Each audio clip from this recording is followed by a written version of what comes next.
قدرمنو سلامونه مې واخلئ. صابر جان یم او په دې وخت کې په اشنغرۍ کې یم.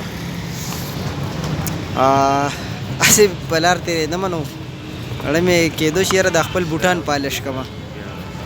نو بوټان مې په لار را تېرېدمه نو مایل مې ورکړه یا کاکاجي روان دی. کاکاجي سره مې لږ خبره اتره کوم. کاکاجي څنګه چل دی؟ حالات ښه دي؟ وی او خیر دی بچیا. مې یاره کاکاجي دا بوټان پالش کول دي. وی پالش به کړو که نه زویه. نو کاکاجي راته یو ډېره دردناکه کیسه وکړه یاره د خپل ژوند. او کاکاجي ویلې چې زما کور ودانې ده او هغې ته کینسر دی، کینسر.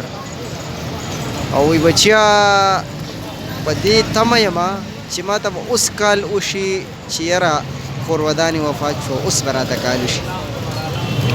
خو وایي چې خلک بل څوک هم رنګ کوي که نه، نو وایي زه ویم چې یاره د کور نه رنګ راغی، کور ودانې مې لاړه. هسې کاکاجي چوټي ولې نه کي؟ چوټي ولې نه کي؟ ها حالت دې ته راغلی دی چې کور کې بیماري ده خو بیا هم خپله مزدوري وکړي.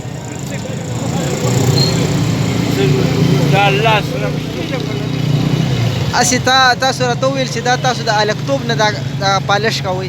دا زه د 10 کالونو. ته د 10 کالو وي؟ اوس به د عمر څومره ستاسو په خیال؟ 15 شپېته.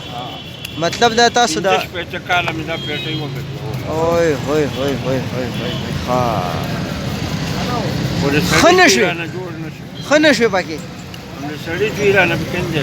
به کومه ورځ وه چې د ټول نه دې زیاتې ګټه کړي؟ به کومه ورځ وه لکه؟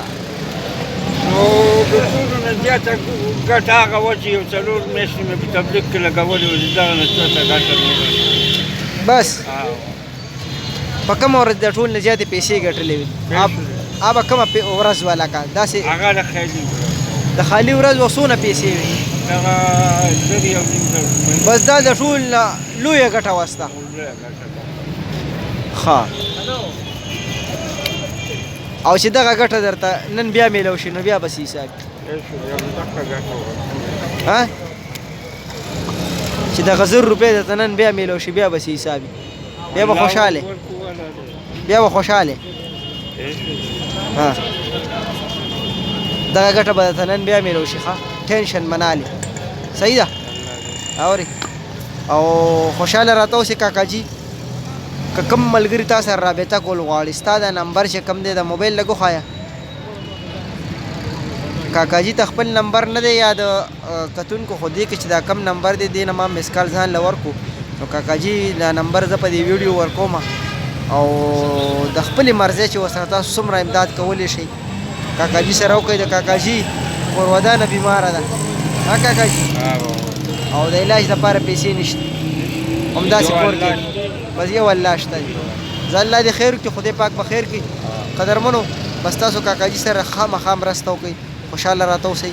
او کاکاجي نن به در سره انشاءالله چې دوباره هغه ورځ به در باندې راشي د خالي ورځ چې کومه وه نن خو د پیر ده او هغه 1000 روپۍ به درته نن بیا میلاو شي. ښه ټیک ده خوشحاله راته اوسئ.